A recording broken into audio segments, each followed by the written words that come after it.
Hello दोस्त, आज हम बिहार दरोगा के लिए जो हिंदी पूछा जाता है वह कहाँ कहाँ से हिंदी आता है, आज उसका हम फुल वीडियो बनाएंगे। ठीक है, चलिए स्टार्ट करते हैं। सबसे पहले आपको आएगा शब्द और विलोम। ठीक है, यानी शब्द का विलोम क्या होता है, जैसे कि अथ का इति होगा, अल्पायु का दीर्घ आयु, अंधकार का प्रकाश।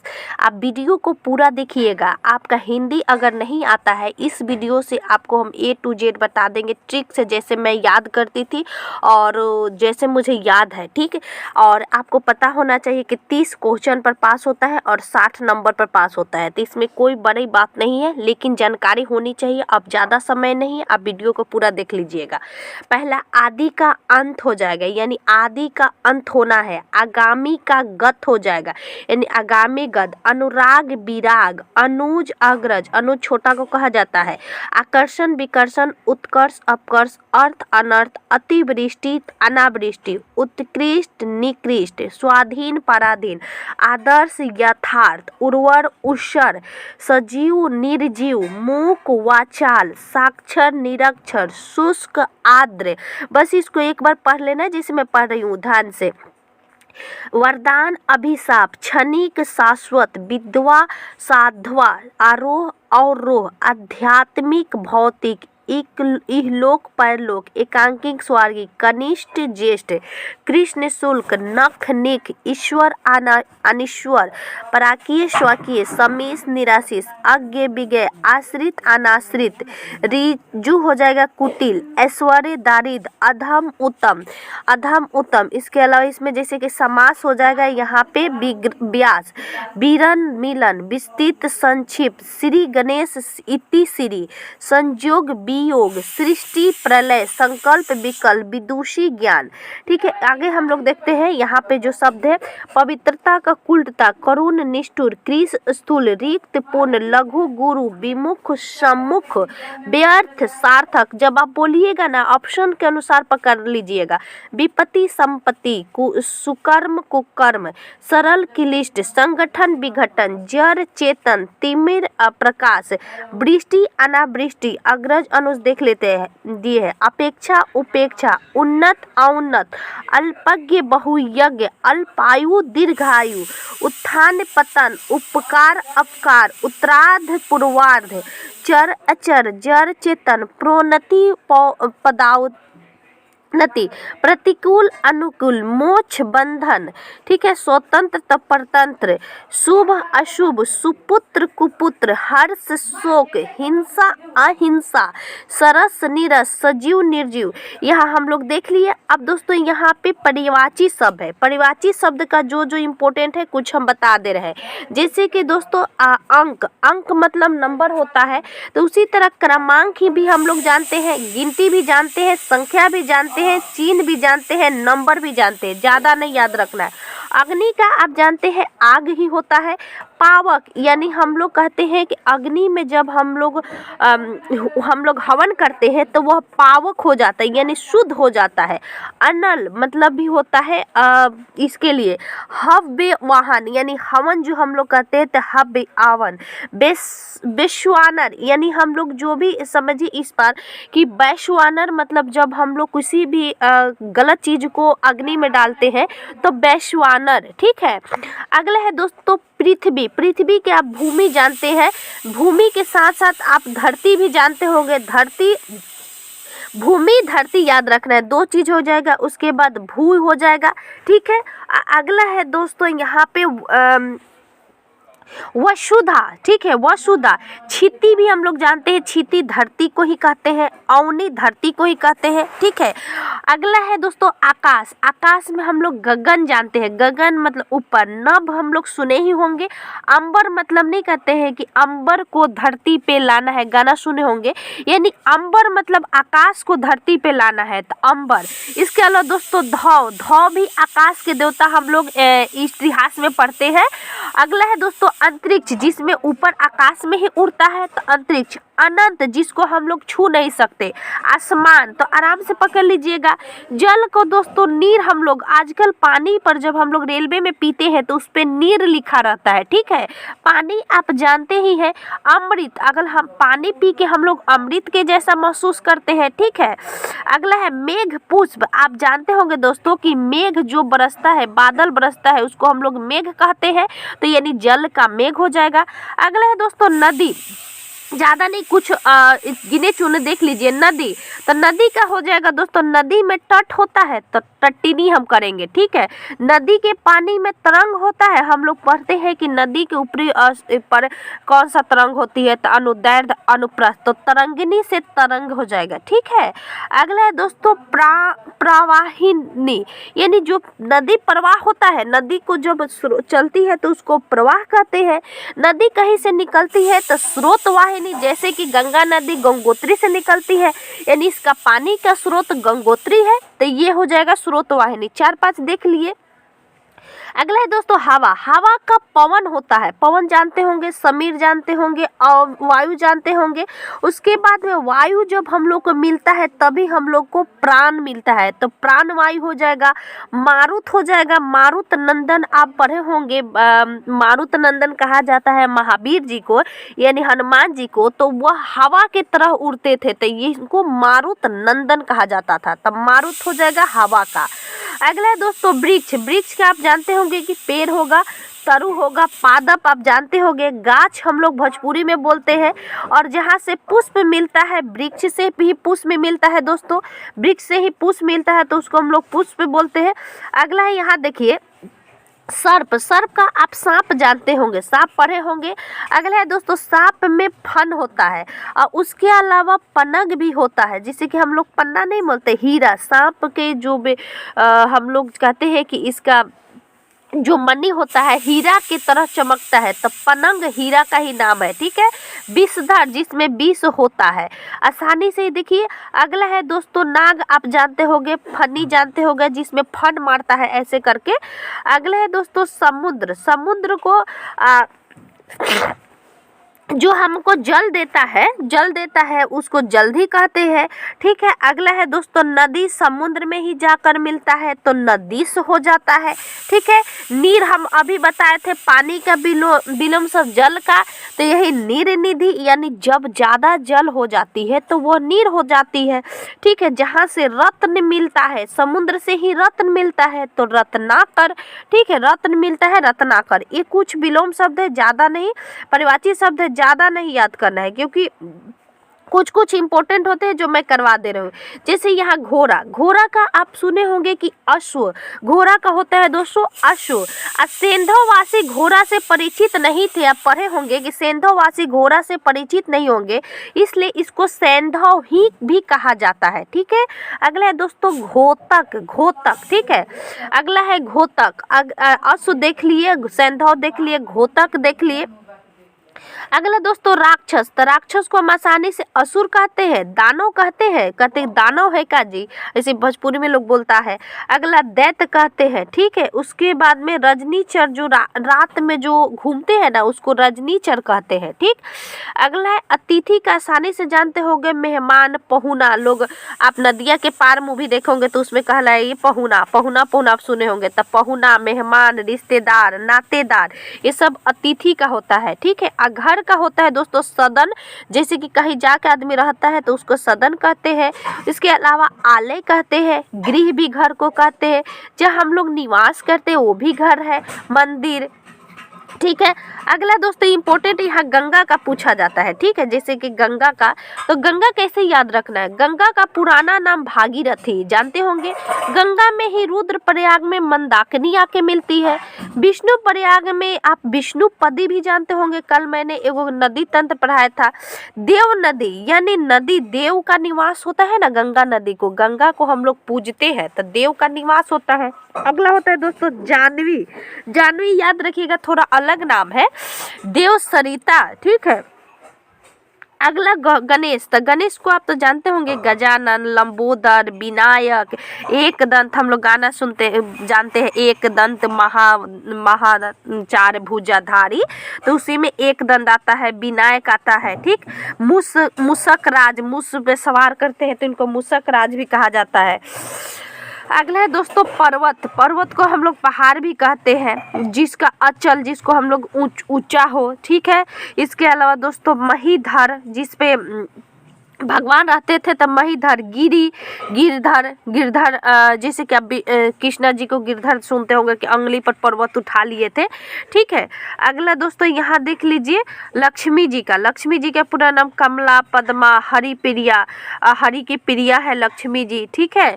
तो हरिप्रिया। समुद्रजा, यानी समुद्र में विष्णु जी के साथ निवास करती है, तो समुद्रजा। यहाँ हम लोग देख लिए। अब हम लोग शुद्ध अशुद्ध देखते हैं, जो बहुत इंपॉर्टेंट है, यह बहुत एकदम डिटो पूछता है। देखिए अतिथि कैसे लिखा जाता है, इस प्रकार, तो अतिथि। अनुग्रह, तो अनुग्रह ऐसे होता है। और उसके बाद अंतर ध्यान ऐसे नहीं रहता है, अंतर ध्यान। अंताक्षरी, तो अंताक्षरी को ध्यान दीजिएगा, आधा न त याक्षरी, ठीक है। अंधेरा ऐसे नहीं रहता है, अंधेरा इस प्रकार रहता है। अनाधिकार, तो अनधिकार लिखा जाता है, अनाधिकार नहीं होता है, अनधिकार। और उसके बाद दोस्तों आजीविका, तो आजीविका ऐसे लिखा जाता है, ठीक है। यह शुद्ध को अशुद्ध करने के लिए आपको एक पहचान पूछेगा ही पूछेगा। अत्यधिक नहीं होता है, हम लोग अत्यधिक बोलते हैं। अपराहन नहीं होता है, अपराहन इस प्रकार लिखा जाता है। अगला है दोस्तों अभयारण्य, नहीं, अभयारण्य इस प्रकार आता है, जैसे कि अभयारण्य ये जो लिखा है, तो अभ्य पूरा होता है, भ पूरा होता है, ठीक है। अगला है दोस्तों उदाहरण, तो उदाहरण इस प्रकार रहेगा। उपलक्ष्य, तो उपलक्ष्य इस प्रकार। उल्लंघन, तो उल्लंघन ऐसे लिखा जाता है, यही पूछता है हमेशा। उज्जैनी, तो उ आधा ज य नी, ठीक है। अगला है दोस्तों ऐश्वर्य ऐसे होता है। औचित्य, औचित्य नहीं होता है, औचित्य होता है। औद्योगिक को हम लोग जो इसमें औद्योगिक लिखा है, यहाँ ध है, या ये वाला ध होता है, ठीक है। कवित्री, कवित्री भी बहुत बार पूछा गया, सेट में आप देखे होंगे। तो कवयत्री नहीं होता है, कवियत्री नहीं होता है, कवित्री होता है, ठीक है। अगला होता है कनिष्ठ नहीं होता है, कनिष्ठ होता है, ठ होता है। यहाँ हो जाए कौशल्या, कौशल्य नहीं होती है, कौशल्या होती है। एक कृतज्ञ नहीं होता है, इस प्रकार लिखा जाता है, ठीक है। गीतांजलि, देखिए ऐसा लिखा जाता है, गीतांजलि, यानी ली आगे की तरफ होती है, न कि पीछे की तरफ। अगला है यहाँ दोस्तों देहिक, देहिक को दैहिक कहते हैं, ठीक है। जरूरत ऐसे लिखा जाता है, इसमें नीचे की तरह नहीं होता है, इसमें देखिए कैसे लिखा गया है। नर्क, नरक होता है। संग्रह को संग्रह, जागृत इस प्रकार रहता है। चिन्ह देखिए कैसे लिखा जाता है, चिन्ह तो बहुत बार मिला होगा। इसको शुद्धि को अशुद्धि आता है। तो न्यायाधीश में न या नहीं होता है, सब या होता है, न या करिया धीश, न्यायाधीश। पुनर्विवाह ऐसे होता है दोस्तों। मुहूर्त, रचयिता, यानी आप एक बार अशुद्धि जरूर देख लीजिएगा। अगला है तत्सम और तद्भव, तत्सम तद्भव भी पूछा जाता है। तत्सम का मतलब आप जानते होंगे कि जो संस्कृत रूप होता है वह तत्सम होता है, जैसे पहले जो संस्कृत में लिखा जाता था। तद्भव, भव का मतलब होता है उत्पन्न होना, यानी तत्सम से ही निकला हुआ चीज है तद्भव, ठीक है। जैसे कि यहाँ आज तद्भव है, लेकिन अध हम लोग पहले बोलते थे, अब हम लोग आग बोलते हैं, पहले अग्नि बोला जाता था। तो अग्नि संस्कृत का शब्द है, यानी पुराना शब्द है। आग जो हम लोग अभी इसको अग्नि को विच्छेद कर आग बोलते हैं। अश्रु ऐसे लिखा जाता था, अब आंसू कहा जाता है। नसिका को नाक कहा जाता है। काक, पहले काग बोला जाता था, काक तो कौवा अब हम लोग बोलते हैं। कच्छप संस्कृत है, कछुआ। कर्ण संस्कृत है, कान, अब हम लोग आसानी से कान बोलते हैं। अगला है त्रयोदश को 13 बोलते हैं। पारद को लोग अब पारा बोलता है। फाल्गुन को फागुन हम लोग बोलते हैं, फाल्गुन आप कहीं नहीं देखिएगा, बुक में ही लिखा मिलेगा, लेकिन हम लोग फागुन बोलते हैं। बांधिया को बाँझ बोला जाता है। अगला पक्षी को हम लोग पंछी बोलते हैं, ठीक है, यानी तद्भव जो उत्पन्न होता है। मयूर जो मोर है, ठीक है। कोकिला कोयल, ठीक। कर्पूर बहुत पूछता है, कर्पूर ऐसे लिखा जाता, अब हम लोग इसको विच्छेद कर दिए हैं कपूर में। कुंभकार को कुम्हार, कुक्कुर हम लोग पहले भी बोलते, आज भी लोग कुक्कुर बोलता है, लोग गाली गलौज करता है तो कुत्ता, कुकुर का कुत्ता, कुब्ज का कुबरा, कोटी का करूर, ठीक है, घोतक का घोड़ा हो गया है, ठीक है, यह इष्टिका का ईंट हो गया, दंत का दांत, उल्लू को उल्लू कहते हैं यानी उल्लू तद्भव है, अष्टि को हड्डी बोला जाता है, इच्छू आंख ईख होता है, ठीक है, स्वपन अब हम लोग सपना बोलते हैं, ठीक है, सपना। अगला है यहाँ देखते हैं दोस्तों, हस्त का हाथ, रात्रि को रात बोलते हैं, उष्ट को ऊंट, अंग रक्षक को अंग रखा, ठीक है, अक्षर को अक्षर, इस प्रकार, अन्न को अनाज अब हम लोग बोलते हैं, स्वर्ण को सोना, कर्पूर हम लोग देखते हैं, गृह को घर, बानर को बंदर, बंदर अब हम लोग ज्यादा उच्चारण करते हैं, चतुर्थ को चार, पंचम को पांच, अब हम लोग बोलते हैं, मछली को मत्स्य, मछली को मत्स्य, मृतिका को मिट्टी, ठीक है, दुग्ध को दूध बोला जाता है, दुग्ध को दूध, दधी को दही, पितरी को पितरा, पहले हम लोग पितरी रूप कहते थे, अब पिता कहते हैं, गर्धप को गधा, कदली का केला, एक बार हमारे एग्जाम में कदली पूछा गया था तो हमको कभी पढ़े ही नहीं थे लेकिन हम सही मार दिए थे, कदली का केला, ठीक है, पित्त का पीला, पंचम का पाँच। आप ये SSC GD जो अगर दे रहे होंगे, अगर आपका एग्जाम होगा तो इसको जरूर देखिएगा क्योंकि उसमें 25 हिंदी पूछा जाता है, ठीक है, और इस नहीं देखे हैं। अगला अब हम देखते हैं दोस्तों वर्णमाला, वर्णमाला बहुत ही इम्पोर्टेंट है। वर्णमाला में आप स्वर संधि, व्यंजन संधि पढ़िएगा, अनुस्वार, अंतस्थ और उष्ण किसको कहते हैं। तो सबसे पहले आप जानते होंगे कि वर्णमाला जो होती है वह 52 होती है। देखिए यहाँ पे लिखा गया है, वर्ण किसे कहते हैं, वर्ण उस मूल ध्वनि को कहते हैं जिसका खंडन या टुकड़ा नहीं होता है। जैसे कि अ का आप टुकड़ा कर सकते हैं, बिल्कुल नहीं, क का टुकड़ा कर सकते हैं, बिल्कुल नहीं। जैसे कि हम आँख बोल दे, आपको आँख बोल दे तो आप आँख का टुकड़ा बिल्कुल कर सकते हैं, ख कर दीजिएगा, लेकिन ख का टुकड़ा नहीं हो सकता, उसको वर्ण कहते हैं, यानी वर्ण जिसका कोई विच्छेद ना हो। अब वर्णमाला, वर्णों के व्यवस्थित समूह को हम लोग वर्णमाला कहती है, यानी जब भी वर्ण को हम लोग ये अच्छे तरीके से पढ़ते हैं तो वह वर्णमाला होती है। सबसे पहला वर्ण स्वर्ण वर्ण और बाद में व्यंजन वर्ण की व्यवस्था होती है। तो सबसे पहले हम लोग स्वर्ण वर्ण किसको कहते हैं। स्वर्ण आप जानते होंगे कि 11 स्वर्ण वर्ण होती है, अ आ ई ये सारे जो होती है वह स्वर्ण वर्ण होती है, ठीक है। जैसे कि मूल वर्ण 44 होता है, 11 स्वर्ण और 33 गो व्यंजन, क से लेकर अज्ञ तक ले आपको व्यंजन होता है, और 11 गो जो स्वर्ण होता है अ से लेकर अंग तक ले, ठीक है, अह नहीं होता है। अगला यहाँ आप देखिएगा कि अंग नहीं, अंग से लेके री आ जाता है, अह भी नहीं होता है। तो 11 जो स्वर्ण होती है, इसके अलावा भी कुछ होते हैं जिसको जोड़ के हम लोग 52 पढ़ते हैं, ठीक है, 52 पढ़ते हैं। तो देखिए अंग, आह, आई, बरा, जिसको हम लोग र भी पढ़ते हैं, ध भी पढ़ते हैं, छ भी पढ़ते हैं, त्र है, ज्ञ है, स्र है, को छोड़कर उच्चारण के आधार पर कुल वर्ण दोस्तों 47 होते हैं। अगले कुल वर्ण 52 होते हैं, 13 स्वर्ण टोटल हम लोग पढ़े होंगे, 13 स्वर्ण और 39 व्यंजन होते हैं। लेखन के आधार पर 52 वर्ण होते हैं जो हम लोग लिख कर पढ़ते हैं, ठीक है। मानक देवनागरी वर्णमाला उच्चारण प्रयोग के आधार पर हिंदी में 2 भागों में बांटा गया है, एक स्वर्ण वर्ण और एक व्यंजन वर्ण। तो हम लोग विच्छेद करेंगे कि स्वर कौन सा होती है और व्यंजन कौन सा होती है। और इसके अलावा ये आपको याद रखिएगा, ये हमारे एग्जाम में पूछा गया था, जब पूछता भी है कि यहाँ देखिए स्वर वर्ण कौन सा कौन होता है, अ से लेकर औ तक ले, अ आ ई उ री, ए ऐ ओ औ, ये होती है स्वर्ण वर्ण। आप जब गिनिएगा तो यह हो जाएगा आपको 11 गो। अंग अह नहीं होता है क्योंकि हम लोग गिनती के आधार पर पढ़ते हैं, इसको हम लोग अनुस्वार कहते हैं, यानी जब बिंदु आ जाए किसी चीज पर तो वह अनुस्वार हो जाता है।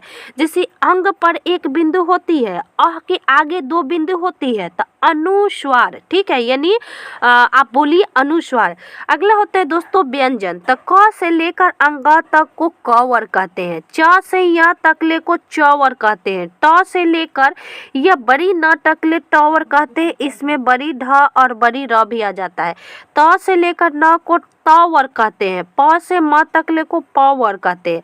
और एक और ध्यान रखना है, यर लव को तीन भागों में बांट दिया जाता है। जो हम य र ल व से लेकर ज्ञ तक पढ़ते हैं उसको तीन भागों में बांट दिया जाता है। एक भाग होती है दोस्तों अंतस्थ, जो अंदर से आता है। अंतस्थ मतलब जो अंदर से आता है। और जो पहले होता है जैसे कि य, आप बोलिए य लगेगा कि अंदर से आ रहा है, य र ल व, ठीक है।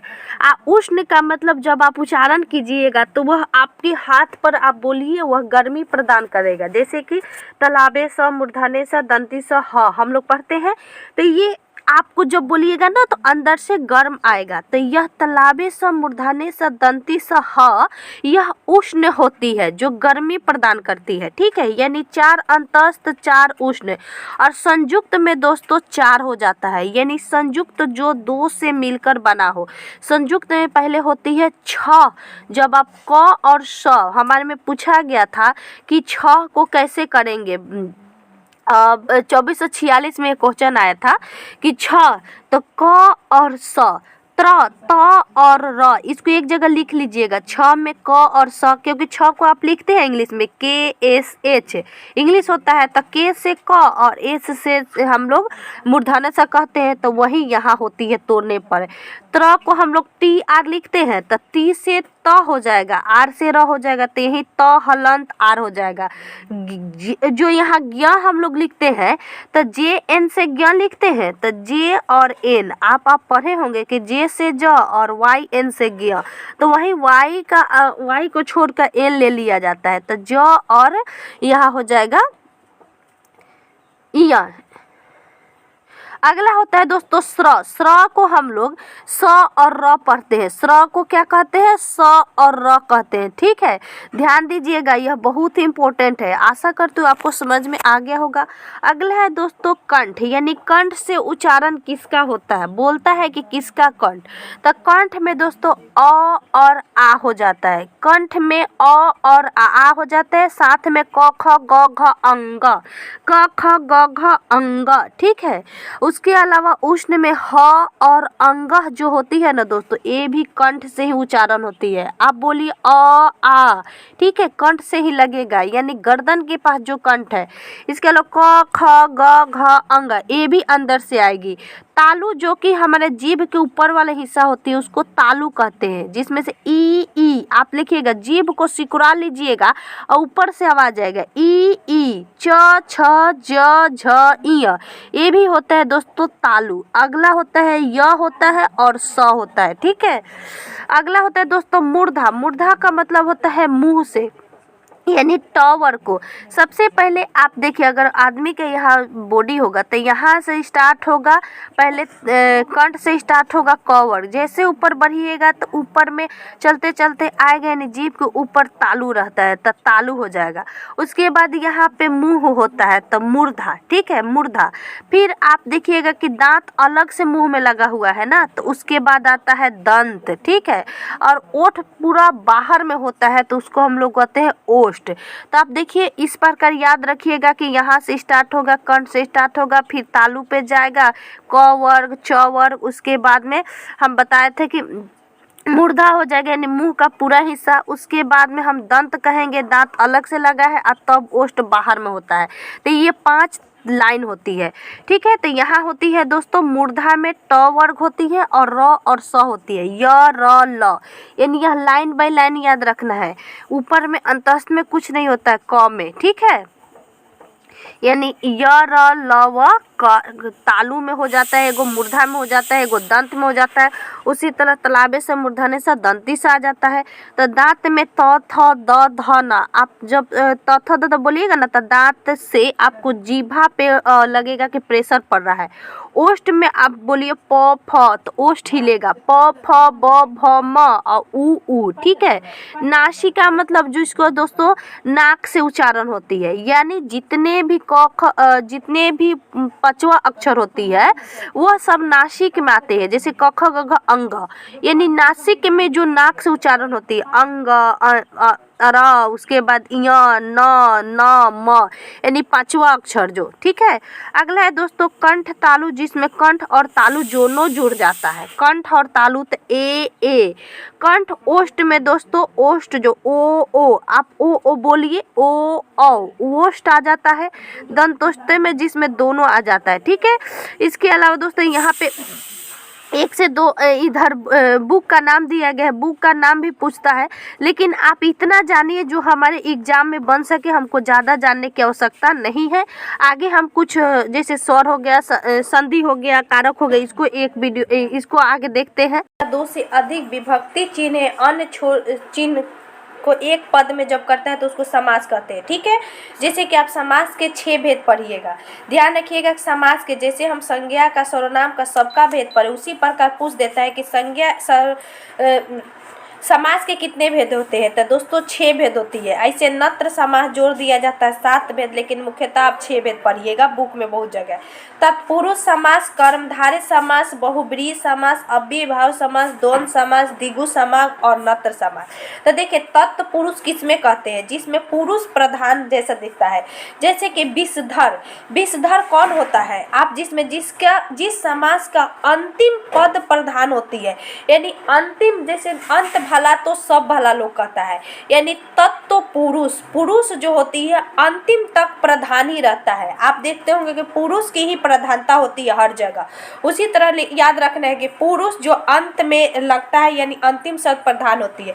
जैसे विषधर, आप मान लीजिए कि आप तत्पुरुष को जो पढ़िएगा ना, तो इसको में आप कर्ता कर्म जो कारक होते हैं उसके आधार पर हम लोग इसको पढ़ते हैं। जैसे कि विषधर, विष को धारण करने वाला। सिर तोड़, यह भी कोई व्यक्ति होगा जो सिर को तोड़ता होगा।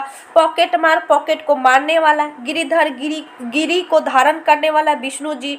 मनोहर, मन को हरने वाला मनोहर। चिड़ीमार, चिड़िया को मारने वाला। जैसे कि उसके बाद करण तत्पुरुष, आप जब पढ़िएगा कारक पढ़िएगा तो उसमें होते हैं कर्ता ने कर्म को कर्ण से, अप्रदान से संबोधन हे पहो और संबोधन का के की नानेरी, तो वो आगे होगा, लेकिन यहाँ समझ जाइए कर्ण में होती है से। कर्ता ने कर्म को कर्ण से, जैसे कि शोकग्रस्त, यानी शोक से जो ग्रस्त हो। यह भरा, यानी अंतिम पद प्रधान है। जैसे काम से चोर, यानी चोर कोई है जो प्रधान है। मुंह चोर, मुंह से चोर। देवयालय, यानी देव के लिए जो आलय होती है। किताब घर, जो किताब के लिए घर होती है। यह संप्रदान तत्पुरुष है, यानी का के की जो होते हैं। रसोई घर, रसोई के घर। शिवालय, स्नान घर। इसको पॉज कीजिएगा, एग्जाम्पल को पढ़िएगा, हम सिर्फ समझा रहे हैं आप लोगों को। अलग होती है आपादान। आपादान का मतलब होता है जो तो से, यानी दूर हो जाना। से तो 2 भी होता है, कर्ता ने कर्म को कर्ण से भी होता है, लेकिन आपादान का मतलब जो पूर्णतः अलग हो जाता है। जैसे कि अन्नहीन, अन्न से हीन। नेत्रहीन, नेत्र से हीन, यानी जो नेत्रहीन हो जाएगा उसका आंख चला जाएगा। शक्तिहीन, शक्ति से जो हीन हो जाएगा उसका शक्ति खत्म हो जाएगा। बंधन मुक्त, जो बंध से मुक्त हो जाए, ठीक है। अगला होता है दोस्तों जो पूरी तरह से कोई चीज मुक्त हो जाए ना, वह आपादान होता है। जैसे कि पेड़ से पत्ते गिरते हैं, यानी पेड़ से जब पत्ता गिर जाएगा तो फिर पेड़ में जाकर लगेगा नहीं, पूरी तरह से हट जाना। यहाँ है राजकन्या, संबंध, यानी राजा की कन्या, यानी संबंध बता रहा है, यानी राजा है जिसकी कन्या है। भूदान, गुरु सेवा, कन्या का दान। पढ़ लीजिएगा। अधिकरण में होता है, जैसे कि यहाँ रणवीर, रण में जो वीर होती है। धनागम, धन से आगमन।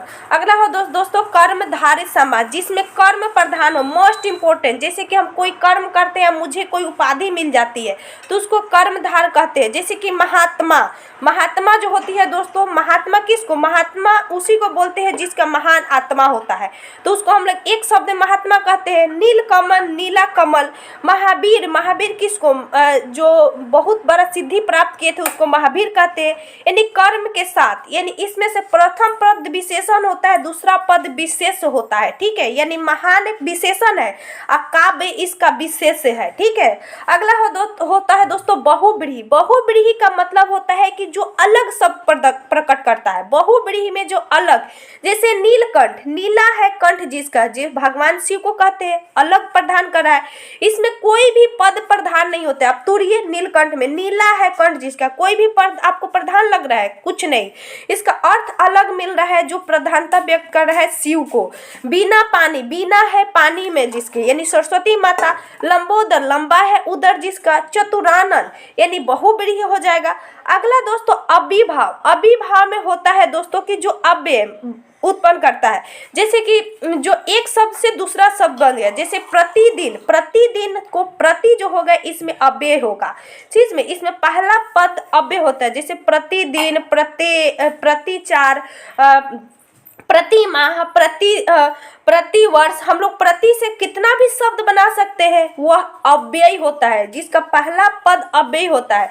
जैसे कि बेरहम है तो हम लोग बेशक भी बोलते हैं, बेशक से बेरहम बनेगा, बेशक बनेगा, बेखबर बनेगा, बेइंतिहा बनेगा, बनेगा ना। तो यथाशक्ति में हम यथा से हम लोग यथाशक्ति, यथा भक्ति, यथा सिद्ध हम लोग बना सकते हैं। तो जिसमें अव्यय आकर लग जाता है, जैसे इससे कोई और शब्द बन सकता है, वह अव्यय भाव होता है।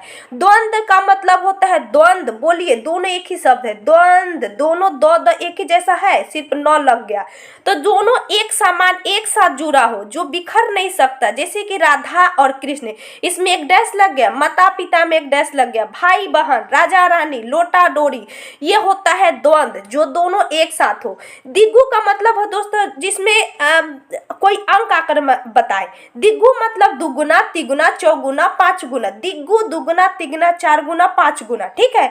जैसे कि छमाही, दोपहर, चौराहा, नवग्रह, त्रिकाल, त्रिफला, पंचमुख, इस प्रकार। जैसे कि छमाही कोई भी अंक को बता रहा है, त्रिकाल 3 गो काल बता रहा है, त्रिफला 3 गो फल बता रहा है, पंचमुख 5 मुख बता रहा है। अन्यत्र समास में जिसमें दोस्तों न आकर जुड़ता है, जैसे कि यहाँ देखिए अधर्म, जिसका कोई धर्म नहीं हो, अचल जो न चल सकता हो, अन्याय जिसका न्याय न हो, यह होता है नापसंद, यानी जो नापसंद करता हो, यह होता है नत्र समास। ठीक है, बस इसके आगे कुछ नहीं दोस्तों, आप 1 से 2 बार बस उतना ही पढ़िएगा, आगे कुछ नहीं। ये सब जो दिया है इसको नहीं पढ़ना है। यह सरल वाक्य, इसको हम एक बार बता देते हैं, वाक्य के भेद। सरल वाक्य, मिश्र वाक्य, संयुक्त वाक्य। सरल वाक्य में जो एक लाइन में होती है, मिश्र वाक्य में आपको कोमा होगा, जैसे तब सब जोड़ जाएगा, और संयुक्त में 2 गो को जोड़ देगा, जैसे मैंने खाया और एक और जोड़ दिया। यहाँ पे देखिए मिश्र में कोमा आ गया, तो यह होता है कोमा। यहाँ भी देखिए सरल वाक्य में एक लाइन में है, मिश्र में आपको कोमा आ गया और संयुक्त में जोड़ दिया, तो यही होता है वाक्य, संयुक्त, सरल और मिश्र। पूछता है कि इनमें से कौन संयुक्त है, कौन सरल है और कौन मिश्र है, इस प्रकार पूछा जाता है। ठीक है, यहाँ आप अगर पढ़ना होगा तो इसको पॉज करके पढ़ भी सकते हैं, हम धीरे धीरे स्क्रॉल कर दे रहे हैं। ये उसका देख लेते हैं। भारत हिंदी भाषा राष्ट्रभाषा 1965 में मना था। हिंदी दिवस 14 सितंबर 1949 को मनाया जाता है। अनुच्छेद 343 में हिंदी का जिक्र किया गया है, यानी संविधान के अनुच्छेद 343 में राजभाषा हिंदी और लिपि देवनागरी होगी। ठीक है, ये जान जाइए। अगला है कि हिंदी में असुर लिपि के जन्मदाता राघव लाल द्विवेदी है, यह नहीं पूछा है कभी। हिंदी का प्रथम बड़ा महाकाव्य पद्मावत है दोस्तों, ये जान जाइएगा। संसार का सबसे बड़ा महाकाव्य महाभारत है। विश्व का आदि महाकाव्य रामायण है। ठीक है, जिसका रचनाकार थे कौन थे, वाल्मीकि जी थे। भारत के प्रथम राष्ट्र कवि मैथिली शरण गुप्त है। ठीक है, ये जान जाइए। हिंदी विषय का प्रथम ज्ञानपीठ पुरस्कार दोस्तों सुमित्रा नंदन पंत को मिला था चिदम्बरा के लिए। ठीक है, किसके लिए, चिदम्बरा के लिए। आधुनिक युग का मीरा किसको कहा जाता है, महादेवी वर्मा को। ठीक है, आधुनिक युग का मीरा महादेवी वर्मा को। हिंदी साहित्य के सुकुमार कवि के नाम से सुमित्रा नंदन पंत को कहा जाता है। ठीक है, यह हिंदी का बहुत ही अच्छा कवि लिखते थे। अगला है कि आधुनिक युग का तुलसी मैथिली शरण गुप्त को बोला जाता है। हिंदी का आदि कवित्री मीराबाई को कहा जाता है। हिंदी दिवस आप देख लिए, आगे इस तरह याद हो जाएगा कि हिंदी दिवस 14 सितंबर को मनाया जाता है। ठीक, अगला है दोस्तों अंतर्राष्ट्रीय मातृभाषा दिवस, यानी अंतर्राष्ट्रीय मातृभाषा दिवस 21 फरवरी को मनाते हैं हम लोग। ठीक, अगला है कि प्रथम हिंदी सम्मेलन 1975 नागपुर में पहली बार भारत में ही हुआ था, हिंदी सम्मेलन। ठीक है, ये याद रखना है। कुछ जो इम्पोर्टेंट है उसको देखते चलते हैं। यहाँ वन लाइनर है, वन लाइनर अभी समय नहीं है पढ़ने का। यहाँ है दोस्तों की भाषा और लिपि। आप जानते होंगे कि भारत के संविधान में 8 अनुसूची है। 8वीं अनुसूची में भारतीय भाषाओं का उल्लेख किया गया है। 8वीं अनुसूची में पहले 14 भाषाएं थी, असमिया, बांग्ला, गुजराती, हिंदी, कन्नड़, कश्मीरी, मलयालम, मराठी, उड़िया, पंजाबी, संस्कृत। इसके अलावा बाद में बहुत सारे भाषा जोड़ा गया, जिसमें एक आप जानते होंगे, ये पूछा जा सकता है कि पहला जो भाषा जोड़ा गया भारतीय संविधान में कौन सा था। तो सिंधी भाषा 15वीं संविधान संशोधन 15वां भाषा 21वां संविधान संशोधन 1967 के द्वारा जोड़ा गया। ठीक है, कौन सा? सिंधी। अगला है दोस्तों 71वां संविधान संशोधन 1992 के द्वारा 3 जोड़ा गया, जिसको हम लोग याद करते हैं नमक फार्मूला। आप जानते होंगे ट्रिक से, न से नेपाली, म से मणिपुरी, क से कोंकणी, सब में 12 न है। देखिए मणिपुर में भी 12 न लिखा गया है, नेपाली में भी न आ रहा है, कोंकणी में भी न आ रहा है। ठीक है, तो यह जोड़ा जब 3 तो 18 भाषा हो गया। उसके बाद में फिर एक संविधान संशोधन हुआ, 92वां संविधान संशोधन 2003 में, जिसमें 4 भाषा जोड़ा गया, जिसको हम लोग ट्रिक से याद करते हैं बोडमास। बोडमास आप पढ़े होंगे। तो बी से बोडो, बी ओ से बोडो, डी से डोगरी, एम से मैथिली और एस से संथाली। ठीक है, और वर्तमान में भारत में भारतीय भाषाओं की संख्या 22 है। ठीक, अगला है दोस्तों कि भारत का राष्ट्र भाषा हिंदी है। ठीक है, अगले भारत में सर्वाधिक बोले जाने वाली भाषा हिंदी है। दूसरी दोस्तों तेलुगु है। ठीक है, दूसरी याद रखिएगा तेलुगु है। राजभाषा आयोग का गठन 1955 में हुआ था। बी जी खरे, ये तो आप संविधान में पढ़े होंगे, इसके राजभाषा आयोग के प्रथम क्या थे? अध्यक्ष थे। ठीक है, विश्व के सबसे प्राचीन ज्ञात भाषा सुमेरियन, ये आप पढ़े ही होंगे इतिहास में। अगला है कि भारत का प्राचीन भाषा पाली और प्राकृत है। पाली जो थी, पाली कौन अपनाते थे? बुद्ध। और प्राकृतिक कौन अपनाते थे? महावीर जी। ठीक है, अगला देश तो दोस्तों पश्चिमी हिंदी भाषा, पूर्वी हिंदी भाषा, बिहारी हिंदी, राजस्थानी हिंदी और पहाड़ी हिंदी कहाँ कहाँ बोला जाता है? जैसे कि ब्रज भाषा, कनौजी, बुंदेली, इस क्षेत्र में बोला जाता है पश्चिमी हिंदी भाषा। पूर्वी हिंदी भाषा जो पूरब क्षेत्र में आता है। ठीक है, बिहारी हिंदी भाषा जो बिहार के क्षेत्र में आता है। जैसे कि मैथिली लोग आपको हिंदी जब बोलेंगे ना, तो मैथिली को कुछ मिला लेंगे, मगही को मिला लेंगे। भोजपुरी जब हम लोग बोलते हैं ना, तो जब हिंदी बोलेंगे तो हिंदी के साथ साथ भोजपुरी किसी न किसी प्रकार आपका आ ही जाएगा। ठीक है, राजस्थानी ये दोस्तों होती है कि मेवाती, मालवी, मारवाड़ी, ये सब बोला जाता है। अगला है यहाँ ध्यान देने वाली बात है, यह पूछता है कि हिंदी को किस लिपि में लिखा जाता है? तो आप जानते होंगे देवनागरी लिपि, पंजाब को गुरुमुखी लिपि में, अंग्रेजी को दोस्तों रोमन लिपि में, उर्दू को दोस्तों फारसी लिपि में लिखा जाता है, बंगला को दोस्तों बंगला लिपि में लिखा जाता है, अरबी को अरबी लिपि में लिखा जाता है। ठीक है, यहाँ देख लीजिए खड़ी बोली के पूछता है कि खड़ी बोली के जन्मदाता कौन थे? तो अमीर खुसरो थे। खड़ी बोली के जन्मदाता कौन थे? अमीर खुसरो। बस आप इसको सुनते जाइएगा। खड़ी बोली के भाषा कौन थे? अमीर खुसरो। और इसमें अब हम वर्ण आपको पहले भी पढ़ा दिए थे कि वर्ण कौन कौन से है, क वर्ग, च वर्ग, ट वर्ग। ठीक है, अब यहाँ देखिए ध्यान देने वाला है संयुक्त व्यंजन को। जब मैंने बोला था कि हमेशा ध्यान रखिएगा, छ को इंग्लिश में हम लोग के एस एच बोलते हैं, तो के एस एच में हो जाएगा क और स। ठीक है, यहाँ क और स दिया है। त्र को त और र, त्र को टी आर इंग्लिश में बोलते हैं, ज्ञ को जे और एल लिखते हैं, तो इसलिए ज और य आ गया। स्र को स और र लिखते हैं। देखिए आयोग वह किसे कहते हैं जो आगे आकर लगता है। हम लोग 4 प्रकार से पढ़े थे, एक तो स्वर पढ़े, एक व्यंजन पढ़े, और इसी में से अलग छांट दिया गया स्वर व्यंजन को। अंतस्थ में जो अंदर से आता है 4, उष्ण में जो गर्मी प्रदान करता है, उसके बाद संयुक्त में 4 देख लिए। आयोग वाह में अंग और अ होता है जो रुकावट प्रदान करता है, अंग और व। अगला है वर्णों के भेद दोस्तों 2 होती है, स्वर्ण वर्ण और व्यंजन वर्ण। ठीक है, स्वर्ण वर्ण और व्यंजन वर्ण 2 होती है। व्यंजन वर्णों के 3 श्रेणियों में रखा जाता है, एक स्पर्श, एक अंतस्थ, एक उष्ण। अंतस्थ में आप 4 देख लिए थे, य र ल व। उष्ण में तलाबे स, मूर्धन्य थ स, दंती स, ह देख लिए। और स्पर्श में जो क वर्ग से लेकर पूरा जो 25 गो वन होती है क से लेकर प तक ले, जैसे क ख ग अंग तक ले। यहाँ देखिएगा तो 25 होती है स्पर्श व्यंजन। ठीक है, हम लोग व्यंजन का प्रकार देख लिए। ये हम लोग पहले उच्चारण देख ही लिए थे कि कहाँ से किसका उच्चारण आता है। ठीक, अब इसमें ज़्यादा नहीं जानना है। अगला आप देख लीजिए दोस्तों, अघोष और सघोष वर्ष इम्पोर्टेंट। अघोष ध्वनि और सघोष ध्वनि किसे कहते हैं? तो अघोष में होते हैं दोस्तों जब क ख ग पहला 2 अक्षर होती है ना, उसको हम लोग अघोष कहते हैं, जिसकी कोई घोषणा नहीं होती है, वो शुरू में ही आ जाता है। जैसे कि च छ लिखिएगा तो च और छ पहला दोनों क ख ग प फ ब के सभी के पहला 2 अक्षर जो होती है दोस्तों अघोष होती है। आघोष उसके बाद वाले, जैसे कि देखिए क और ख 2 हो गए, च और छ अघोष, ट और ठ, त और थ, प और फ। अब उसके बाद ई छाड़ दीजिए, यहाँ प फ ब तक ले खाली। अगला है कि ग घ से लेकर यहाँ द ध न तक ले देखिएगा। अब खाली य र ल व में आपको ध्यान देना है कि उल्टा हो जाता है। य र ल व जिसको हम लोग पढ़ते थे अंतस्थ, यह आ जाता है अघोष में, अंतस्थ आ जाता है घोष में। किस में आ जाता है दोस्तों? घोष में आ जाता है। य र ल व देखिए अघोष में आ जाता है दोस्तों तालाबे से मूर्धन्य स दंती स, और ह भी आ जाता है घोष में। तो बस अघोष में शुरू वाला 2, अघोष में जो लास्ट वाला होते हैं। अगला दोस्तों अल्प प्राण और महाप्राण, ये भी उच्चारण यानी वायु के जब हम लोग बोलते हैं ना कि अल्प प्राण और महाप्राण, तो अल्प प्राण में जिन वर्णों का उच्चारण मुंह से गर्म वायु देते हैं उसको अल्प प्राण कहते हैं। जो शुरुआत वाले में हम लोग बोल रहे थे ना कि अघोष में जो क और ख आ जाता है, उसी प्रकार आप यहाँ लिखिए। क से जब लिखिएगा कहीं आप लिख दीजिए, जैसे मैं लिखती हूँ क ख ग घ अंग लिख दी, च छ ज झ। तो जब हम अल्प प्राण कहेंगे तो अल्प में पहला और तीसरा होती है, पहला और तीसरा बाकी हो जाती है महाप्राण में।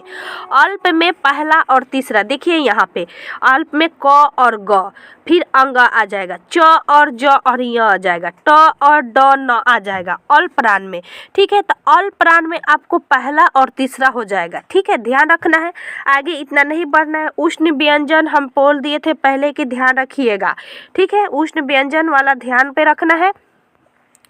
यहाँ पे आता है दोस्तों वर्ण विच्छेद के नियम। वर्ण को विच्छेद कैसे कहते हैं? जैसे कि यहाँ क को हम लोग विच्छेद करेंगे तो बोलिए तो आप क में अ आ रहा है, ख में अ आ रहा है, तो यही तोड़ रहा है यहाँ पे।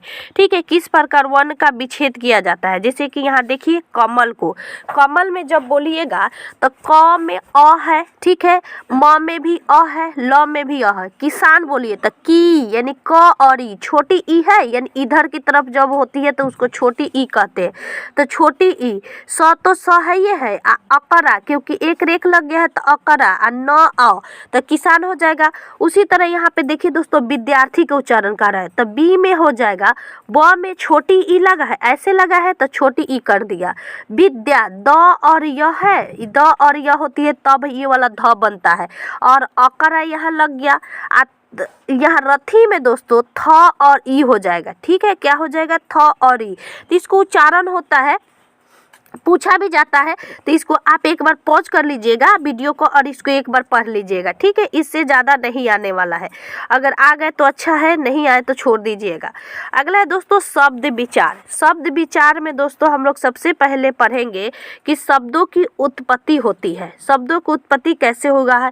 यहाँ देखिए सार्थक और निरर्थक क्रिया होती है। सार्थक जो सार्थक शब्द आ जाता है, जैसे कि आप जानते होंगे कि आम, इधर, पानी, ये सब सार्थक शब्द है।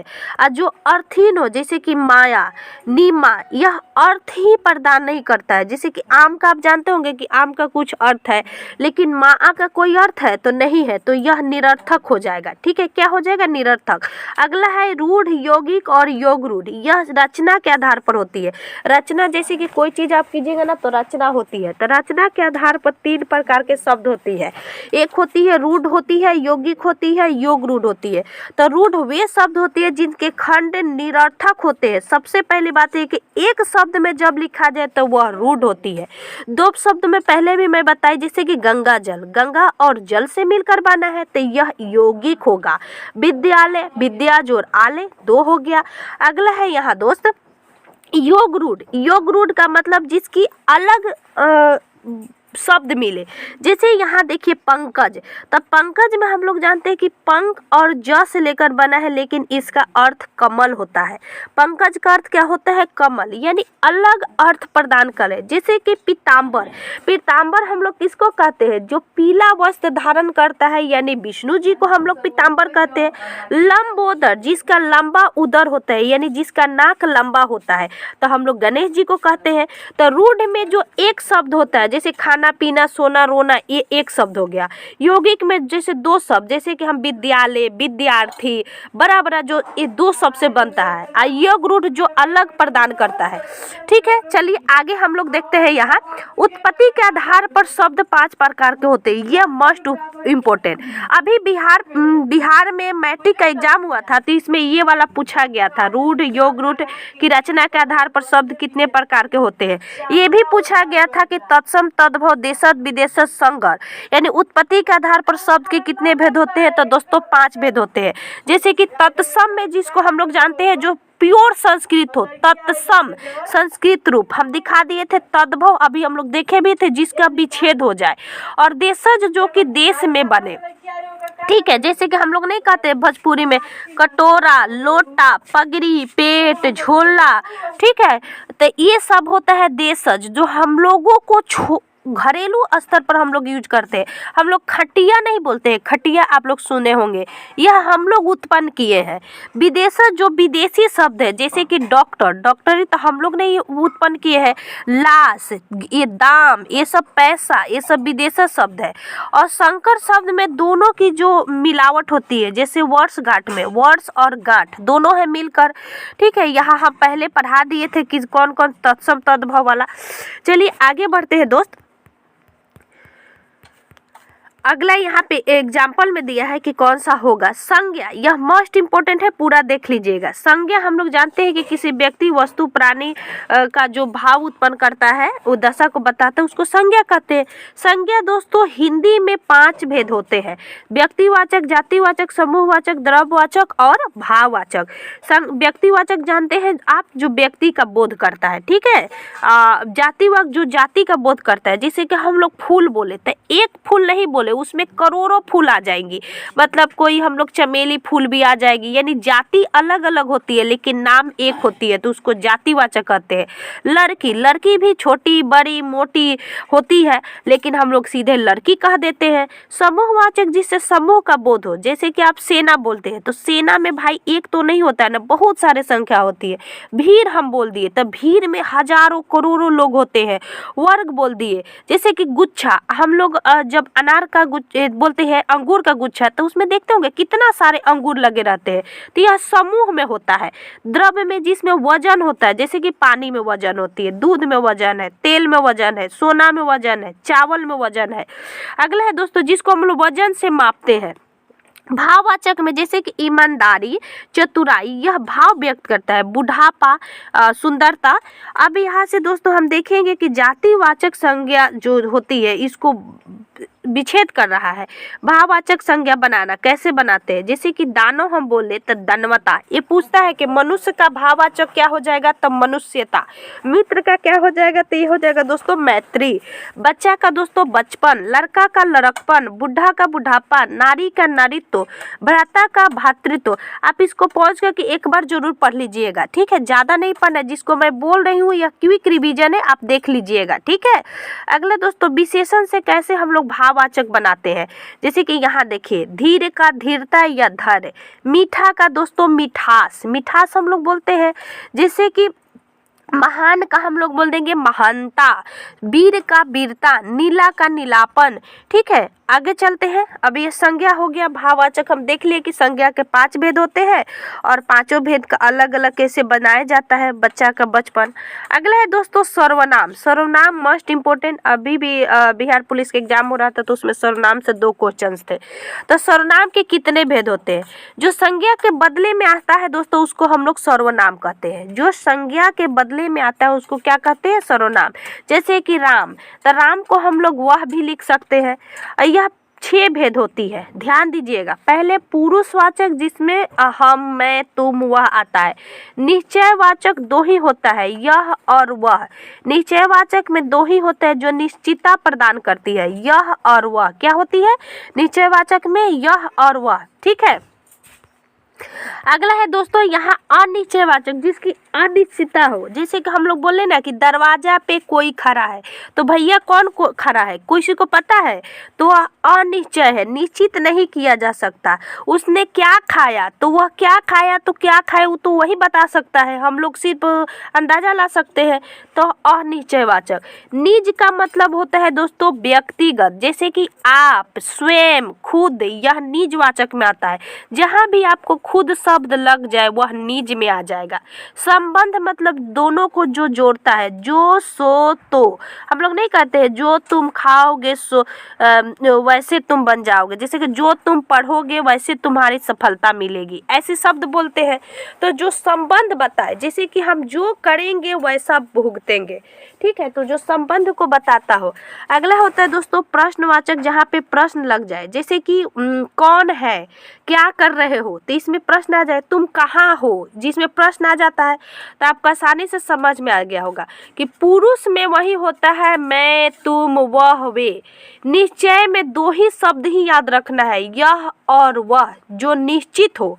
अनिश्चय में कोई निश्चितता प्रदान नहीं करता हो, जैसे कि कोई, क्या, कुछ। निज में दोस्तों, निज में मतलब, निज का मतलब खुद होता है, जैसे कि आप, हम नहीं कहेंगे कि आप स्वयं जिम्मेदार है, स्वयं, खुद।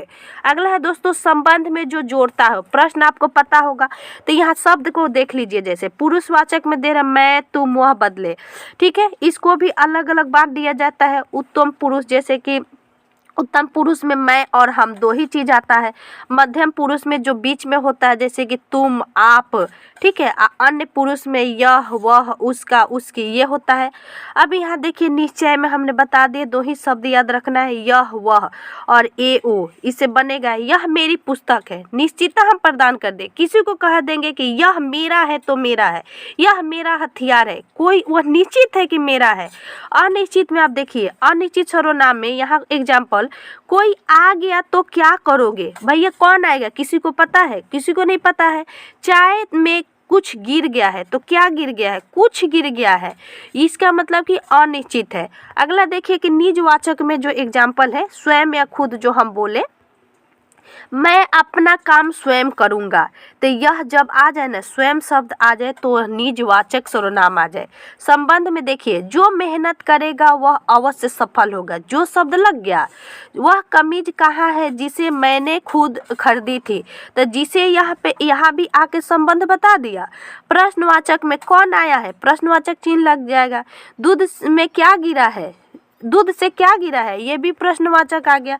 सर्वनाम आप देख लिए, सर्वनाम में इससे ज़्यादा कुछ नहीं करना है, बस पूछता है कि कौन सा संबंधवाचक है, कौन निजवाचक है, तो आप इसको लिख लीजिएगा जो मैं बोल रही हूँ। कोई भी टीचर पढ़ाए, कोई शब्द बोले दोस्त, तो उसको ज़रूर लिख लेना चाहिए कि आपको रिवीजन में फ़ायदा करेगा, ठीक है। अगला है विशेषण। तब विशेषण के भी 4 भेद होते हैं। क्या होते हैं? विशेषण के 4 भेद होते हैं, संख्यावाचक, परिणामवाचक, गुणवाचक और सर्वनामिक विशेषण। संख्यावाचक दिमाग पर जोर डालना है भाई कि जिसमें संख्या आ जाए, जैसे कि 2, 4, चौथा, चौगुना, आधा, पावा, कुछ, सैकड़ा, यह संख्यावाचक है। परिणाम में जिसमें मात्रा व्यक्त हो, जैसे कि हम देखिए यह मात्रा है, बहुत, कुछ, थोड़ा, 3 लीटर, थोड़ा, इतना, कितना, यह परिणाम है, परिमाण है, मतलब इसमें परिणाम बता रहा है, परिमाण बता रहा है कि इसमें कुछ ना कुछ मात्रा है। अगला होता है दोस्तों गुणवाचक। गुणवाचक जिसमें कुछ गुण हो, जैसे कि हम नहीं बोलते हैं कि तुम पतला हो गए हो, तो उसकी पतलापन एक गुण है। तुम बहुत सुंदर हो, तो सुंदरता उसकी एक गुण है। तो गुणवाचक में जो गुण बताता हो, किसी का गुण बताता हो, जैसे हम नहीं बोलते कि वह व्यक्ति बहुत खराब है, तो खराब होगा तब तो उसका गुण खराबी है। तो देखिए वह भला अच्छा आदमी है, तो भला और अच्छा गुणवाचक। मोहन बुरा दुष्ट लड़का है और गुण है इसमें एगो लाल पीला, कपड़ा लाल पीला है तो रंग का बोधक कर रहा है।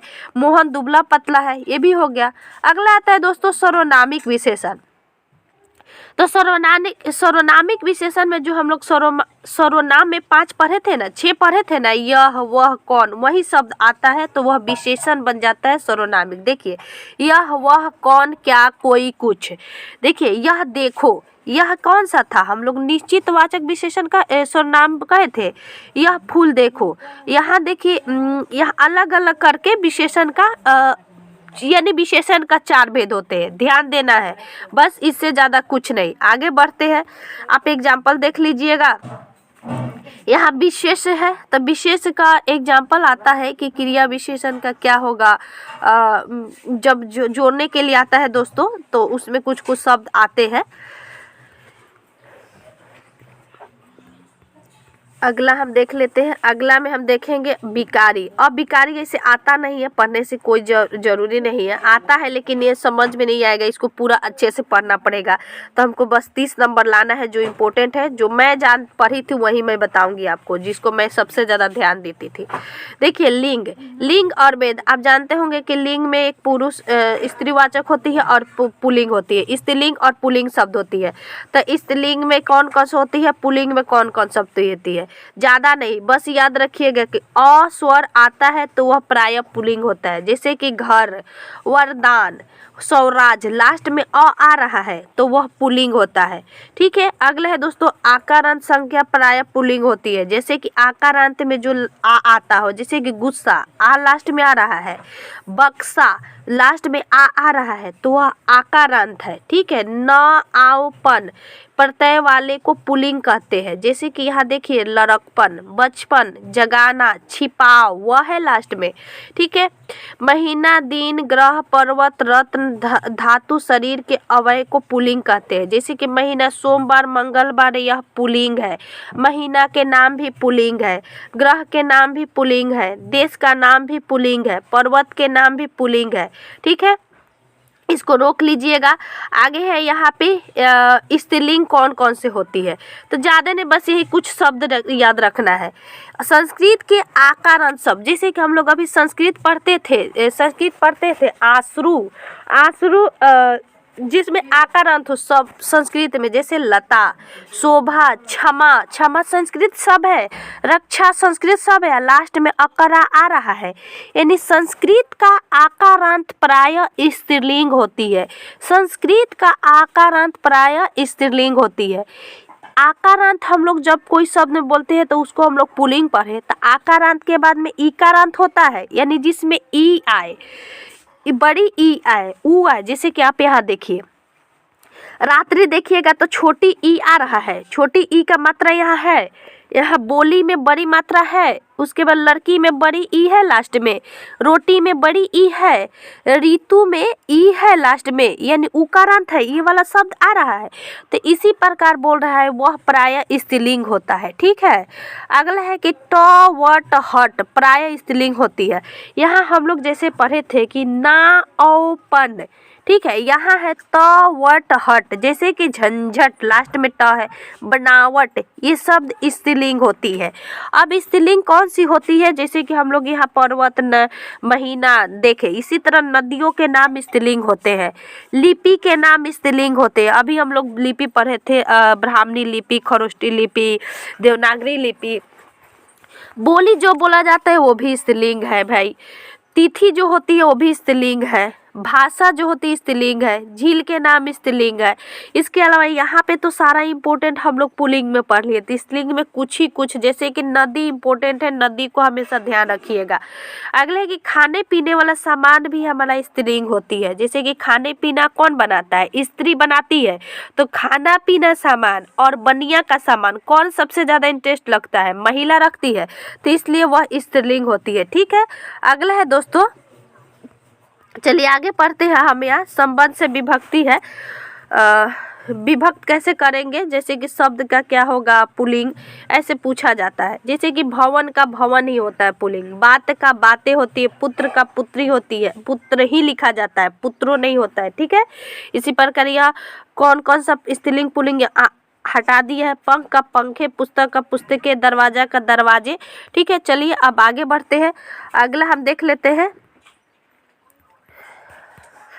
जैसे कि अब इसके बाद हम लोग वचन और उसके भेद होते हैं। तो वचन, एक वचन, बहुवचन, ये आता है दोस्तों कि इसका बहुवचन क्या होगा। एग्जाम्पल से पढ़िएगा। जैसे कि आकारांत जो पुल्लिंग होता है, हम लोग आकारांत पुल्लिंग देखे, इकारांत, बड़ी इकारांत उकारांत स्त्रीलिंग होते हैं। लड़का का लड़के, कमरा का कर्म में, कौवा का कौवे लिखा जाता है पुल एथी में, बहुवचन में। घोड़ा को घोड़े, पहिया को पहिए, पुआ को पुए, हरा हरे, कपड़ा कपड़े, छोटा छोटे, लता लताए, मता मताए, दिशा दिशाए, कन्या को कन्याएं, महिला को महिलाएं, भाषा भाषाएं, ये सब बहुवचन में लिखा गया है। ठीक, अगला है दोस्तों आकारांत में। गाय को गायें लिखा जाता है, पुस्तकें, झीलें, बहने, रात को रातें, आंखें। यहाँ लड़की का लड़कियां, नारियां, नितिया, ये देख लीजिएगा, रोक के वीडियो को पॉज करके देख लेना है, बस पढ़ लेना है। ठीक है, इतना ही। आगे अब समझना है कि उपसर्ग और प्रत्यय। उपसर्ग में जो पहले आता है, मतलब उपसर्ग में जो पहले लगता है उसको हम लोग उपसर्ग कहते हैं। आप प्रत्यय, ये ध्यान मत, दिमाग पर मत डाल दीजिए कि प से प्रत्यय, प से पहला, बिल्कुल गलत हो जाएगा। प्रत्यय बाद में आता है, उपसर्ग पहले आता है। तो उपसर्ग जो पहले आता है, जैसे कि देखिए अति उपसर्ग है, अति में अंत में अति लग गया दोस्तों तो यह अत्यंत बन जाएगा। अधिकार में अधि जोर कार लग गया, अधि इसमें क्या है, उपसर्ग है। उपसर्ग मतलब जो पहले आता है।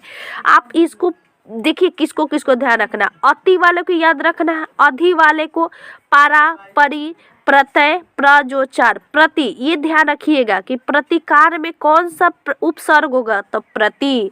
सुगम में कौन सा होगा, तो सुगम।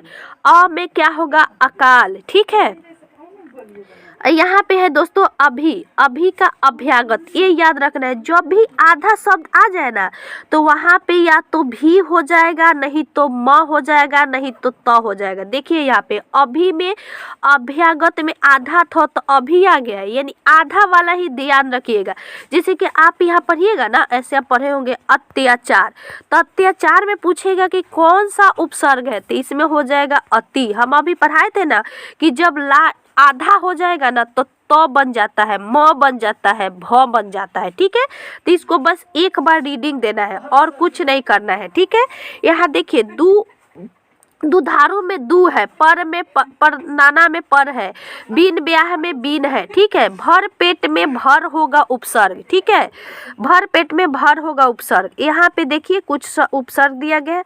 अब आते हैं दोस्तों प्रत्यय। प्रत्यय में जो बाद में लगता है, प्रत्यय मतलब जो बाद में लगता है, जैसे कि पठ जोर निये, पठनीय, दौड़ जो नाई, इसमें ना प्रत्यय है दोस्तों। सज जोर आवट, आवट प्रत्यय है। होन जोर हार, हार प्रत्यय है। ठीक है, तो कुछ इस तरह दिया जाता है, जैसे कि आ, झूला, भुल्ला, ऊ, इसमें झाड़ू में ऊ होगा प्रत्यय, पूछते तो लास्ट में ऊ लगा है, देख रहे ऐसे ऊ कर दिया है, बड़ी ऊ।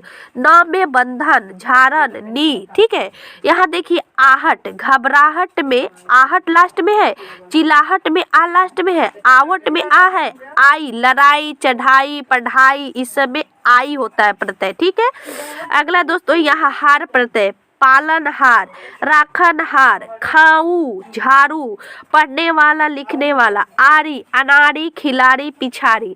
तैराक में इया में बढ़िया, घटिया, ये सब प्रत्यय है दोस्तों। यहाँ पे देख लीजिएगा प्रत्यय में, जैसे कि आर में लुहार, सुनार, इया में सुखिया, दुखिया। यहाँ है अगला दोस्तों हार में लकड़हारा और पनिहारा। ठीक है, यह प्रत्यय होगा, इसको देखना है, आगे बढ़ना है। आगे हम पढ़ेंगे।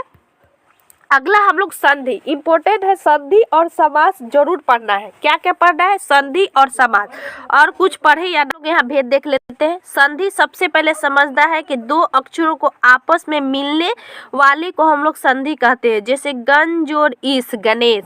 ठीक है, यहाँ पे है दोस्तों संधि, संधि के भेद होते हैं। संधि के हम लोग 3 भेद पढ़ते हैं, इंपोर्टेंट में पढ़ लीजिएगा।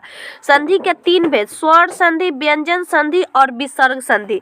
स्वर संधि में कौन कौन आते हैं, व्यंजन संधि में कौन कौन आते हैं, और विसर्ग संधि में कौन कौन आते हैं। ठीक है, यह बहुत पूछता है कि कौन स्वर संधि है, कौन व्यंजन संधि और कौन विसर्ग संधि है। तो सबसे पहले स्वर में आपको याद रखना है दोस्तों कि स्वर की भी भेद होती है। यानी जो स्वर स्वर से मिलकर बनता है ना उसको स्वर संधि कहते हैं। स्वर की दोस्तों 5 भेद होती है। क्या होती है? स्वर की 5 भेद होती है। पहले होती है दीर्घ संधि, गुण संधि, उसके अलावा होती है दोस्तों वृद्धि संधि, यन संधि और आयादी संधि। ठीक है, यानी दीर्घ, गुण, वृद्धि, यन, आयादी स्वर संधि का भेद होती है। कौन कौन? दीर्घ, गुण, यन और आयादी। ठीक है, अब आगे देखिए, अगला है कि दीर्घ संधि किसको कहते हैं। तो दीर्घ का मतलब होता है दोस्तों, हमेशा आप सुने होंगे कि दीर्घ का मतलब ऊपर, दीर्घ का मतलब जो बड़ा होता है। तो यहाँ देखिए दिया होगा दीर्घ में आ बड़ा होती है, आ, तो इसमें आ बड़ा होती है, ई बड़ी, ई बड़ी होती है। आप छोटा ऊ और बड़ा ऊ में लिखिएगा तो बड़ा छोटा ऊ छोटा होता है और बड़ा ऊ बड़ा होता है। ठीक है, तो वही होती है दीर्घ में जो बड़ा वाला रूप होती है। जैसे कि यहाँ आ हो गया, अभी हमने बताया कि ई हो गई, यह दीर्घ में आती है। जैसे देखिए भावार्थ को कैसे लिखा जाता है, भाव जोड़ अर्थ, यानी यहाँ दीर्घ आके लग गया, 2 आके लग गया, अकर आ शब्द आ रहा है। जैसे कि भाव, भाव व के स्थान पर आ गया। पुस्तकालय में पुस्तक, पुस्तक आलय में यहाँ एक आके लग गया। यह प्रतीक्षा, प्रतीक्षा में आ है। यहाँ देखिए गिरीश, तो गिरीश में दोस्तों आप यहाँ देखते होंगे गिरीश, आगे की तरफ ई हो गया। यानी जो बड़ा होता है ना वो होता है दोस्तों, जो बड़ा शब्द होता है वो आपका होता है दीर्घ में। ठीक है, ध्यान रखना है कि दीर्घ आपको कभी भी पूछे तो बड़ा वाला। महिष में, महेंद्र में यहाँ देखिए आगे की तरफ है, तो दीर्घ संधि में क्या याद रखना है, जो आगे की तरफ ई वाला आता है। नदी में नदी में भी आगे की तरफ ऐसे आता है, इस तरफ आगे की तरफ आप देखिएगा। आगे चलते हैं, देखिए यहाँ गुण संधि में जो गुण व्यक्त करता हो, आप गुण में देखिएगा कि गुण संधि में जो गुण आता हो, जैसे कि कौन कौन सा गुण में आता है, ए ओ अर, ए ओ अर, यानी अ या आ के बाद ई उ आ जाए, री स्वर आता है तो उसको गुण कहते हैं। जैसे कि हमेशा जब ऊपर एकले होना तो वह गुण में आता है। ऊपर एक लो हम याद किए हैं कि जो भी दीर्घ संधि होते हैं दीर्घ में आ जाएगा, जुड़ेगा तो आ बन जाएगा, ई बड़ी ई बन जाएगी, कैपिटल ऊ बन जाएगी, तो वो दीर्घ में होती है। गुण में जब ऊपर एकले आ जाता है, जैसे कि यहाँ देखिए देवेंद्र में ऊपर में एकले है, देव के जगह पे व में एकले लग गया, गण में न में एकले लग गया, यथा में ऊपर एकले लग गया, महेश में ऊपर एकले लग गया। यहाँ देखिए ज्ञानोदय, ज्ञान में जब इसको हम विच्छेद करें, ज्ञान उदय में ज्ञान जोड़ उदय, उन्ना में वो ऊपर लग गया, यानी ऊपर जब आके कोई एकले लग जाता है तो वह गुण होता है। ठीक है, अब वृद्धि में याद रखना है, वृद्धि में 2 चीज आएगा, हमेशा 2 आके लग जाएगा। जैसे यहाँ एक तो 2 ऊपर लग गया, तथेव यानी एक जोड़ एक, एगो क जो है जिसमें जुड़ता है कोई ऊपर 2 लग गया, तथा यानी जो यहाँ थ है ऊपर 2 लग के आ गया, यहाँ वन में 2 लग गया, यानी वन वसदी, महाऔषध। ठीक है, यह हो जाएगा वृद्धि। यन में दोस्तों, यन का मतलब होता है आधा, यन का मतलब जो मैंने याद किया है आधा, यन का मतलब क्या याद रखिएगा, आधा। देखिए यहाँ पे यन में आप याद रखिएगा यद्यपि, द यहाँ पे यदि जोड़ अपि, आधा द आ गया, इति जोड़ आदि, आधा त आ गया, इति में जो त में आके आदि जोड़ा वह आधा बन गया। ऊपरी में ऊपर जब था तो यहाँ आके आधा बन गया, बी में आकर जब ऊ जोड़ा तो आधा वह बन गया, यानी आधा में ही होता है दोस्तों यन संधि। यन जैसे कि अनु जोड़ इति, अनु न आधा बन गया, अनु न जहाँ जुड़ा वह आधा बन गया। इस तरह हम याद किए हैं और 2-4 बार इसको पढ़ लीजिएगा। प्रति जोड़ एक, प्रत्येक। अगला है दोस्तों आयादी संधि। आयादी में जैसे कि 2 चीज बनेगा और एक बन जाएगा। जैसे देखिए नयन, तो ने जोड़ आयन, आप जब पढ़िएगा इसको तोड़िएगा तो नयन का क्या है, ने जोड़ आयन, यानी दूसरा रूप ले रहा है। यहाँ गे जोड़ एक, गायक, प जोर अन पवन एक अलग रूप ले रहा है। प है भैया, तो इस पे कुछ जोड़ना चाहिए लेकिन अलग रूप ले रहा है, तो है यह अयादी में आता है। ठीक है, आप इसको एग्जाम्पल से पढ़ लीजिएगा जिस प्रकार मैं पढ़ा रही हूँ। अब व्यंजन में हमेशा व्यंजन चीज ही आकर जुड़ता है। जैसे आप दिगंबर देखिएगा, जैसे यहाँ सतगति देख रहे हैं, वागीश जो है, तो यहाँ जब तोड़िएगा ना वागीश में, यानी व्यंजन व्यंजन व्यंजन जुड़ेगा। वाक क में ई जोड़ा तो ग बन गया, ये भी व्यंजन है। यहाँ पे देखिए, यहाँ दिक क में अ जोड़ा तो ग बन गया दिगंबर, दिक जोर अंबर।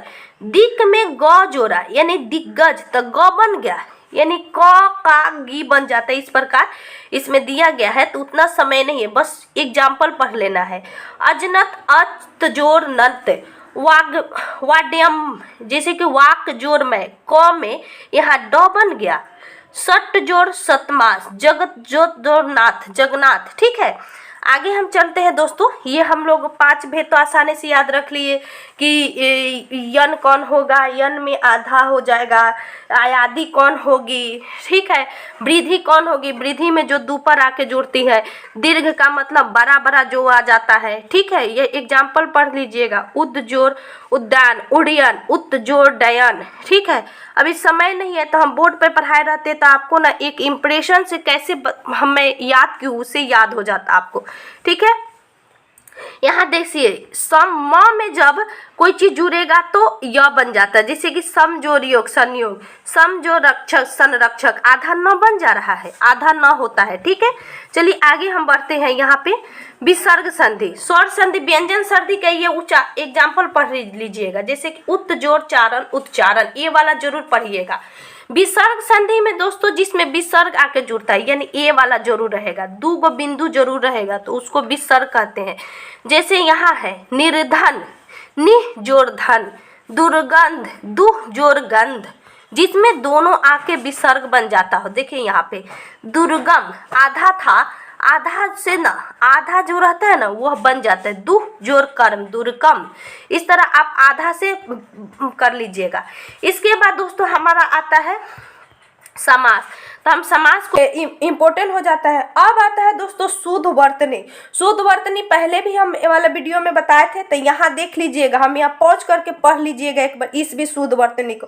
गणित को कैसे लिखा जाता है, गृहस्थ को कैसे लिखा जाता है, इसको पढ़ना है, आपको पढ़ना है। इसमें कोई ट्रिक नहीं होता है कि मैं बताऊं, फिर इसको भी पढ़ लेना है कैसे लिखा जाता है, क्योंकि पढ़ने से ही आप शुद्ध वर्तनी को पकड़ पाइएगा। जितना पढ़िएगा उतना ही शुद्ध वर्तनी पकड़िएगा। अब यहाँ है वाग रचना अशुद्धि, ये भी पूछता है कि बताइए, तो खैर ये बहुत बड़ा हो जाएगा। अब हम यहाँ खोज रहे हैं आपके लिए कर्ता, यानी जो कारक होती है ना, जो कारक को हम देख, यहाँ पे आप विलोम सब देखिएगा, आय का व्यय, अवश्य का नौसक, इच्छा का निच्छा, विलोम का मतलब उल्टा। इसको पॉज करके पढ़ लीजिएगा, पॉज करके आपको पढ़ना है, मोबाइल से ही पढ़ना है। हम पीडीएफ ग्रुप में डाल दिए हैं, तो पीडीएफ में बहुत खोजते रह जाइएगा, बहुत बड़ा है, तो इसको पॉज करके मोबाइल से ही बस पढ़ लेना है। ठीक है, यह आता है उल्टा, देखिए अकीर्ण विकीर्ण अर्जन वर्जन, बस पढ़ना है। आरोही का अवरोही उल्टा होता है। ठीक है, इसके आगे कुछ नहीं। अब यह इम्पोर्टेंट होती है, ये अनेक शब्द से एक शब्द, जैसे कि जो पर्दा में रहता हो पर्दाहीन, यह सबसे इम्पोर्टेंट में रहता है। जो उद्धार करता है तो उद्धारक, जीने की इच्छा जिजीविषा, जीने की इच्छा जिजीविषा। ठीक है, यह जो युद्ध करने की इच्छा रखता हो युद्धि, जो नीली है आभा जिसकी, नीलाभ जिसका अर्थ न हो निरर्थक, जो शत्रु की हत्या करता हो शत्रुधन, जो मांस का आहार करता हो मांसाहारी, जो मांस का आहार नहीं करता हो शाकाहारी। इसको भी पॉज करके प्यारे दोस्त पढ़ लेना है। हमको मेरिट वाला ज्यादा पढ़ना है, हमको इससे कोई लेना देना नहीं है, बस इसको पॉज कीजिए और पढ़िए। ठीक है, इसको भी पढ़ लेना है।